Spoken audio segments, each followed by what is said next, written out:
While H.P. Lovecraft's story Dagon was his very first published in Weird Tales magazine, it would be far from his last, and the efforts in Dagon at creating an ocean-based horror would be quickly succeeded by what is often considered a much superior short story, The Temple.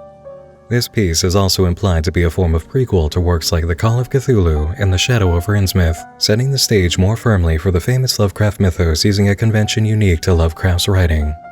First written in 1920 and published in Weird Tales No. 24, September 1925, Nightmind now presents The Temple by H.P. Lovecraft.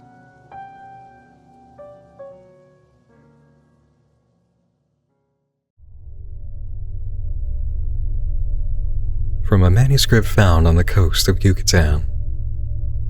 On August 20th, 1917, I, Karl Heinrich, Graf von Altberg-Ehrenstein, Lieutenant Commander in the Imperial German Navy and in charge of the submarine U-29, deposit this bottle and record in the Atlantic Ocean at a point to me unknown, but probably about north latitude 20 degrees, west longitude 35 degrees, where my ship lies disabled on the ocean floor. I do so because of my desire to set certain unusual facts before the public, a thing I shall not in all probability survive to accomplish in person, since the circumstances surrounding me are as menacing as they are extraordinary, and involve not only the hopeless crippling of the U-29, but the impairment of my iron German will in a manner most disastrous. On the afternoon of June 18th, as reported by wireless to the U-61, bound for Kiel, we torpedoed the British freighter Victory, New York to Liverpool in north latitude 45 degrees 16 minutes, west longitude 28 degrees 34 minutes, permitting the crew to leave in boats in order to obtain a good cinema view for the Admiralty records. The ship sank quite picturesquely, bow first, the stern rising high out of the water whilst the hull shot down perpendicularly to the bottom of the sea. Our camera missed nothing, and I regret that so fine a reel of film should never reach Berlin. After that, we sank the lifeboats with our guns and submerged. When we rose to the surface about sunset, a seaman's body was found on the deck, hands gripping the railing in curious fashion.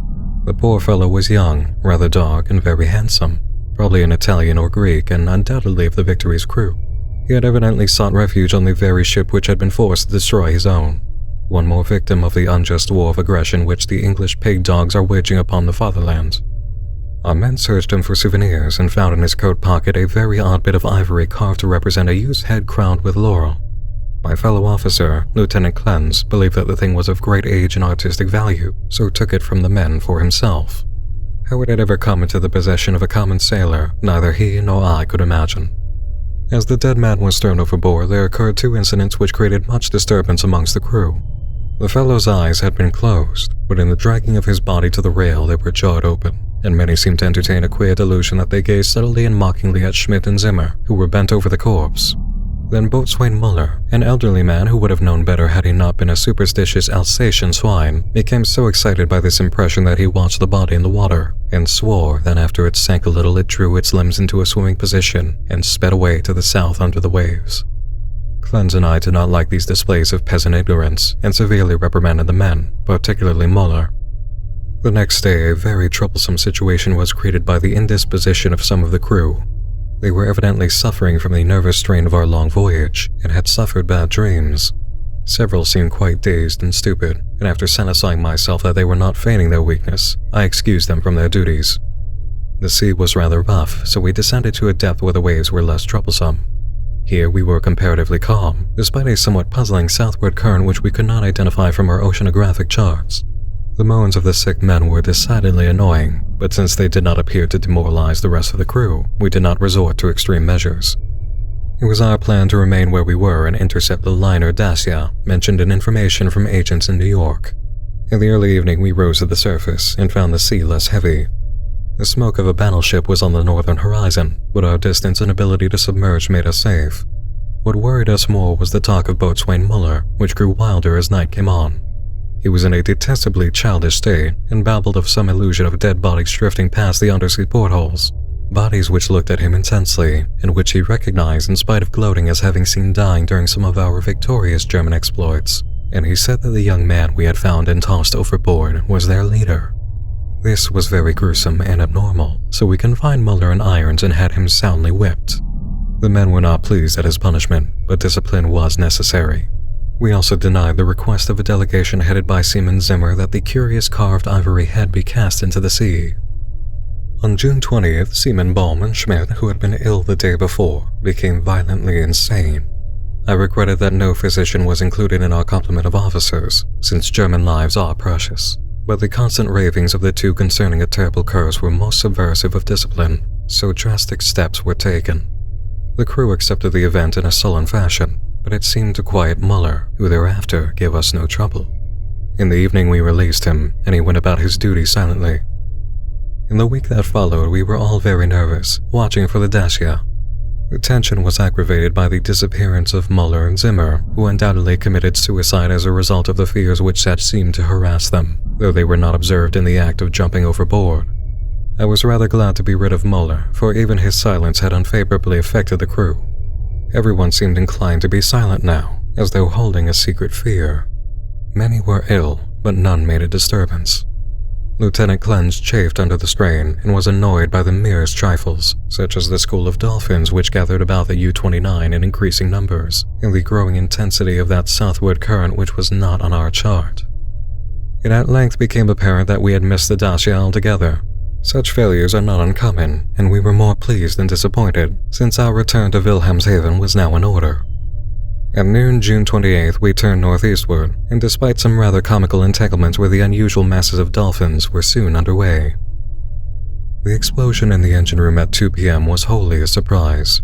No defect in the machinery or carelessness in the men had been noticed, yet without warning the ship was racked from end to end with a colossal shock. Lieutenant Clens hurried to the engine room, finding the fuel tank and most of the mechanism shattered, and engineers Reb and Schneider instantly killed. Our situation had suddenly become grave indeed, for though the chemical air regenerators were intact, and though we could use the devices for raising and submerging the ship and opening the hatches as long as compressed air and storage batteries might hold out, we were powerless to propel or guide the submarine. To seek rescue in the lifeboats would be to deliver ourselves into the hands of enemies unreasonably embittered against our great nation, and our wireless had failed ever since the Victory affair to put us in touch with a fellow U-boat of the Imperial Navy. From the hour of the accident till July 2nd, we drifted constantly to the south, almost without plans and encountering no vessel. Dolphins still encircled the U-29, a somewhat remarkable circumstance considering the distance we had covered. On the morning of July 2nd, we sighted a warship flying American colors, and the men became very restless in their desire to surrender. Finally, Lieutenant Clens had to shoot a seaman named Traub, who urged this un-German act with especial violence. This quieted the crew for the time, and we submerged unseen. The next afternoon, a dense flock of seabirds appeared from the south, and the ocean began to heave ominously. Closing our hatches, we awaited development until we realized that we must either submerge or be swamped in the mounting waves. Our air pressure and electricity were diminishing. We wished to avoid all unnecessary use of our slender mechanical resources, but in this case there was no choice. We did not descend far, and when after several hours the sea was calmer, we decided to return to the surface. Here, however, a new trouble developed, for the ship failed to respond to our direction in spite of all that the mechanics could do. As the men grew more frightened at this undersea imprisonment, some of them began to mutter again about Lieutenant Clens's ivory image, but the sight of an automatic pistol calmed them. We kept the poor devils as busy as we could, tinkering at the machinery even when we knew it was useless. Clens and I usually slept at different times, and it was during my sleep about 5 a.m., July 4th, that the general mutiny broke loose. The 6 remaining pigs of sailors, suspecting that we were lost, had suddenly burst into a mad fury at our refusal to surrender to the Yankee battleship 2 days before, and were in a delirium of cursing and destruction. They roared like the animals they were, and broke instruments and furniture indiscriminately, screaming about such nonsense as the curse of the ivory image and the dark dead youth who looked at them and swam away. Lieutenant Clens seemed paralyzed and inefficient, as one might expect of a soft womanish Rhinelander. I shot all 6 men, for it was necessary, and made sure that none remained alive. We expelled the bodies through the double hatches and were alone in the U-29. Clens seemed very nervous and drank heavily. It was decided that we remain alive as long as possible, using the large stock of provisions and chemical supply of oxygen, none of which had suffered from the crazy antics of those swinehound seamen. All compasses, depth gauges, and other delicate instruments were ruined, so that henceforth our only reckoning would be guesswork based on our watches, the calendar, and our apparent drift as judged by any objects we might spy through the portholes or from the counting tower. Fortunately, we had storage batteries still capable of long use, both for interior lighting and for the searchlight. We often cast a beam around the ship, but saw only dolphins, swimming parallel to our own drifting course. I was scientifically interested in these dolphins, for though the ordinary Delphinus delphi is a cetacean mammal unable to subsist without air, I watched one of the swimmers closely for 2 hours and did not see him alter his submerged condition.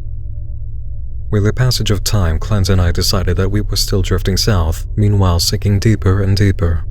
We noted the marine fauna and flora, and read much on the subject in the books I had carried with me for spare moments. I could not help observing, however, the interior scientific knowledge of my companion. His mind was not Prussian, but given to imaginings and speculations which have no value.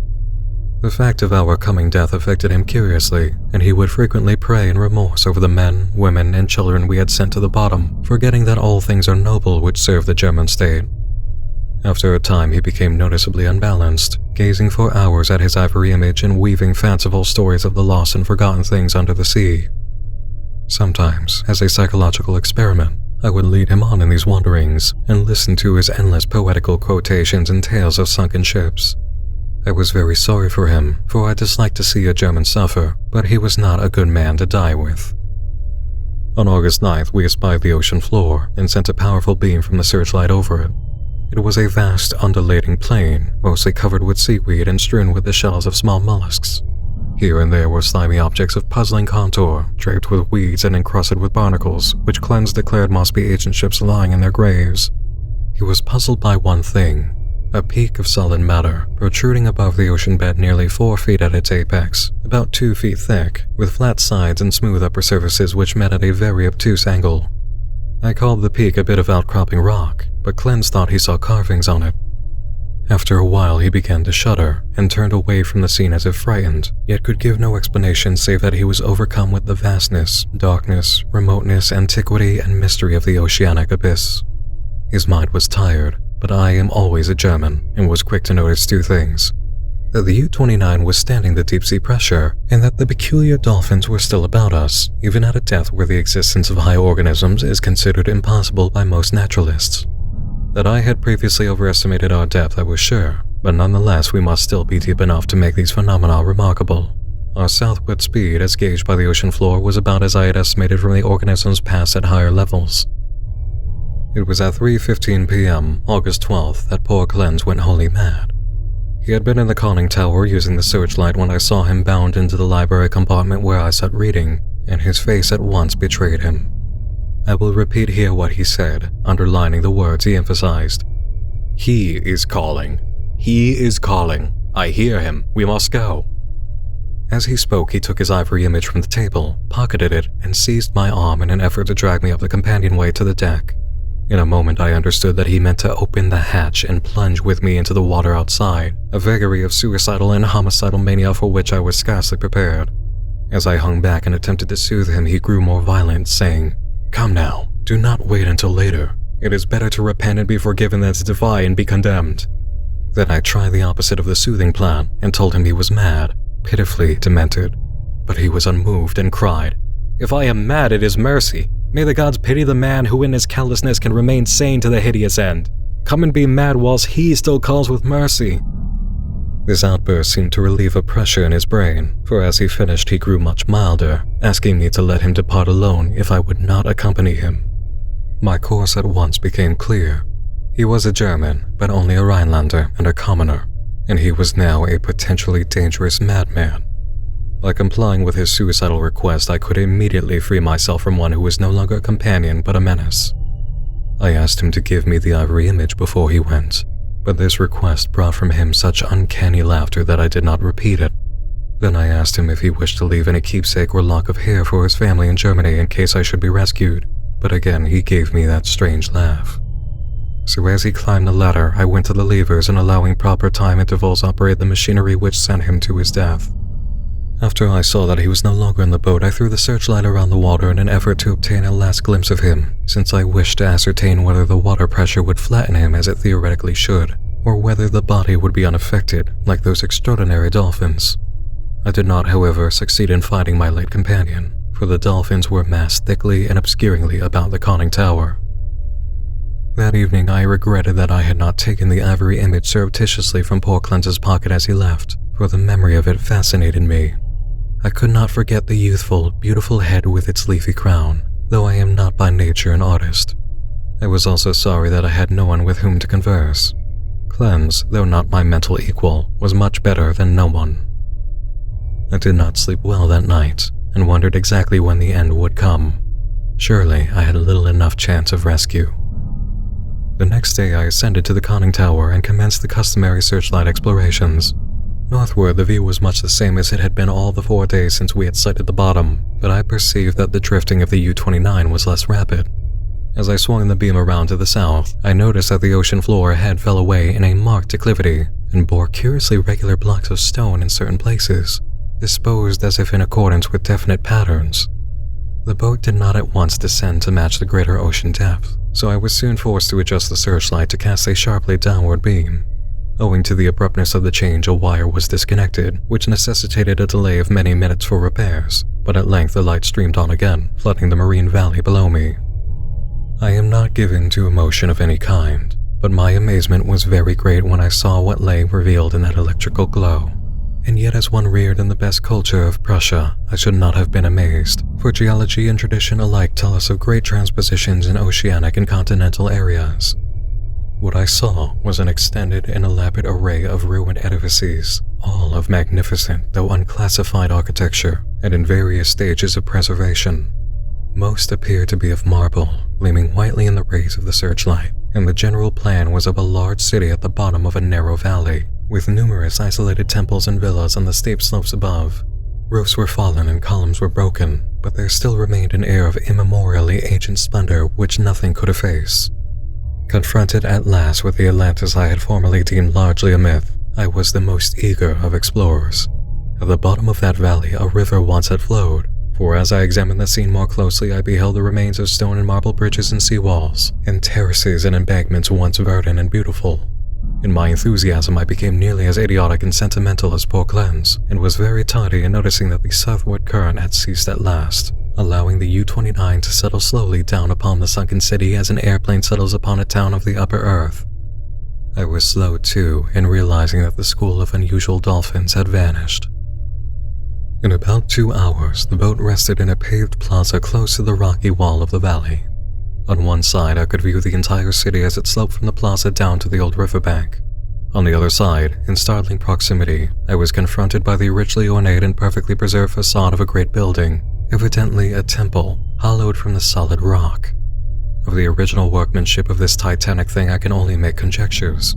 The facade, of immense magnitude, apparently covers a continuous hollow recess, for its windows are many and widely distributed.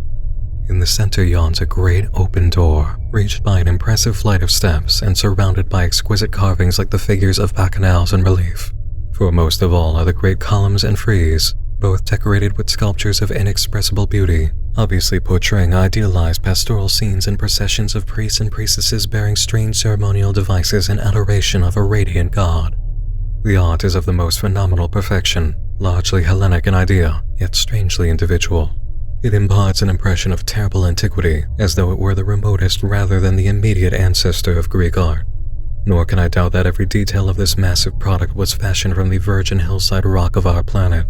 It is palpably a part of the valley wall, though how vast the interior was ever excavated I cannot imagine. Perhaps a cavern or series of caverns furnished the nucleus. Neither age nor submersion has corroded the pristine grandeur of this awful fane, for fane indeed it must be. And today, after thousands of years, it rests untarnished and inviolate in the endless night and silence of an ocean chasm.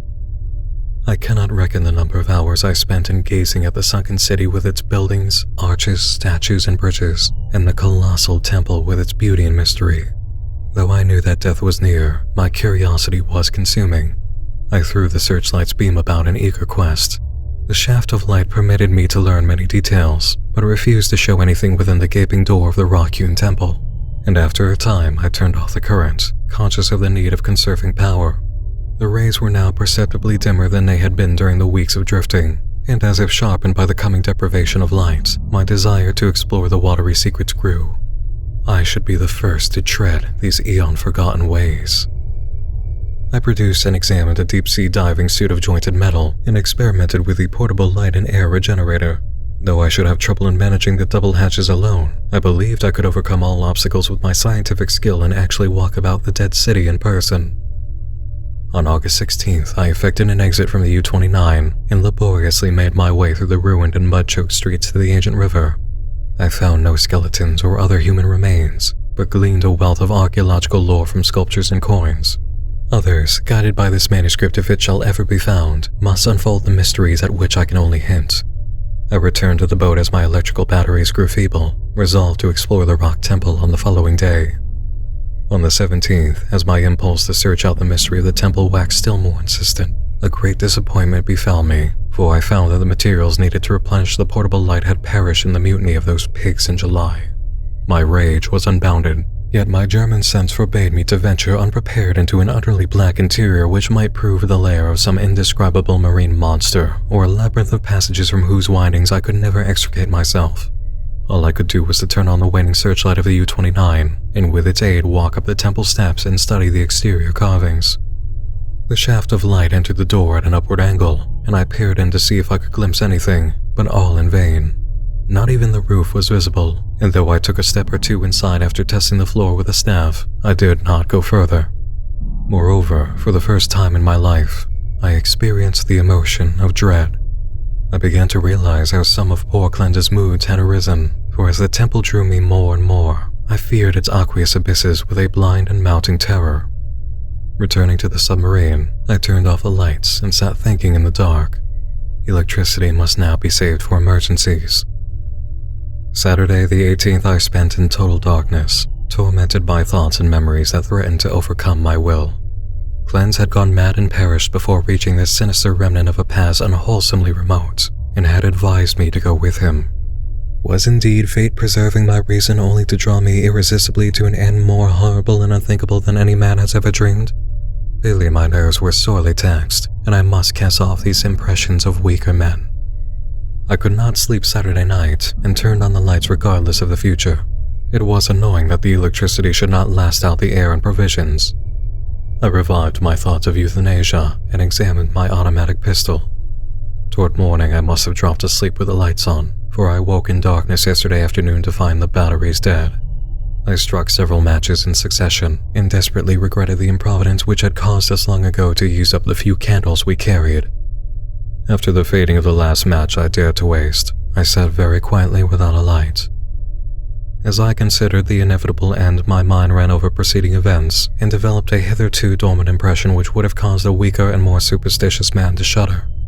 The head of the radiant god in the sculptures on the rock temple was the same as that carven bit of ivory which the dead sailor brought from the sea and which poor Cleanse carried back into the sea. I was a little dazed by this coincidence, but did not become terrified. It is only the inferior thinker who hastens to explain the singular and the complex by the primitive shortcut of supernaturalism. The coincidence was strange, but I was too sound a reasoner to connect circumstances which admit of no logical connection, or to associate in any uncanny fashion the disastrous events which had led from the Victory affair to my present plight. Feeling the need of more rest, I took a sedative and secured some more sleep. My nervous condition was reflected in my dreams, for I seemed to hear the cries of drowning persons and to see dead faces pressing against the portholes of the boat, and among the dead faces was the living, mocking face of the youth with the ivory image. I must be careful how I record my awakening today, for I am unstrung, and much hallucination is necessarily mixed with fact. Psychologically, my case is most interesting, and I regret that it cannot be observed scientifically by a competent German authority. Upon opening my eyes, my first sensation was an overmastering desire to visit the rock temple, a desire which grew every instant, yet which I automatically sought to resist through some emotion of fear which operated in the reverse direction. Next there came to me the impression of light amidst the darkness of dead batteries, and I seemed to see a sort of phosphorescent glow in the water through the porthole which opened toward the temple. This aroused my curiosity, for I knew of no deep-sea organism capable of emitting such luminosity. But before I could investigate, there came a third impression, which because of its irrationality caused me to doubt the objectivity of anything my senses might record. It was an aural delusion, a sensation of rhythmic, melodic sound as of some wild yet beautiful chant or choral hymn, coming from the outside through the absolutely soundproof hull of the U-29. Convinced of my psychological and nervous abnormality, I lighted some matches and poured a stiff dose of sodium bromide solution, which seemed to calm me to the extent of dispelling the illusion of sound. But the phosphorescence remained, and I had difficulty in repressing a childish impulse to go to the porthole and seek its source. It was horribly realistic, and I could soon distinguish by its aid the familiar objects around me, as well as the empty sodium bromide glass of which I had had no former visual impression in its present location. This last circumstance made me ponder, and I crossed the room and touched the glass. It was indeed in the place where I had seemed to see it. Now I knew that the light was either real or part of a hallucination so fixed and consistent that I could not hope to dispel it. So abandoning all resistance, I ascended to the conning tower to look for the luminous agency. Might it not actually be another U-boat offering possibilities of rescue? It is well that the reader accept nothing which follows as objective truth, for since the events transcend natural law, they are necessarily the subjective and unreal creations of my overtaxed mind. When I attained the conning tower, I found the sea in general far less luminous than I had expected. There was no animal or vegetable phosphorescence about, and the city that sloped down to the river was invisible in blackness. What I did see was not spectacular, nor grotesque or terrifying, yet it removed my last vestige of trust in my consciousness. For the door and windows of the undersea temple hewn from the rocky hill were vividly aglow with a flickering radiance, as from a mighty altar flame from within. Later incidents are chaotic. As I stared at the uncannily lighted door and windows, I became subject to the most extravagant visions so extravagant that I cannot even relate them. I fancied that I discerned objects in the temple, objects both stationary and moving, and seemed to hear again the unreal chant that had floated to me when I first awakened. And over all rose thoughts and fears which centered in the youth from the sea, and the ivory image whose carving was duplicated on the frieze and columns of the temple before me. I thought of poor Cleanse and wondered where his body rested with the image he had carried back into the sea. He had warned me of something, and I had not heeded. But he was a soft-headed Rhinelander who went mad at troubles a Prussian could bear with ease. The rest is very simple. My impulse to visit and enter the temple has now become an inexplicable and imperious command which ultimately cannot be denied. My own will no longer controls my acts, and volition is henceforward possible only in minor matters. Such madness it was which drove Cleanse to his death, bareheaded and unprotected in the ocean. But I am a Prussian and man of sense, and will use to the last what little will I have. When first I saw that I must go, I prepared my diving suit, helmet, and air regenerator for instant donning, and immediately commenced to write this hurried chronicle in the hope that it may someday reach the world. I shall seal the manuscript in a bottle and entrust it to the sea as I leave the U-29 forever. I have no fear, not even from the prophecies of the madman Cleanse. What I have seen cannot be true, and I know that this madness of my own will at most lead only to suffocation when my air is gone. The light in the temple is a sheer delusion. I shall die calmly, in the black and forgotten depths. This demoniac laughter which I hear as I write comes only from my own weakening brain. So I will carefully don my diving suit and walk boldly up the steps into that primal shrine, that silent secret of unfathomed waters and uncounted years.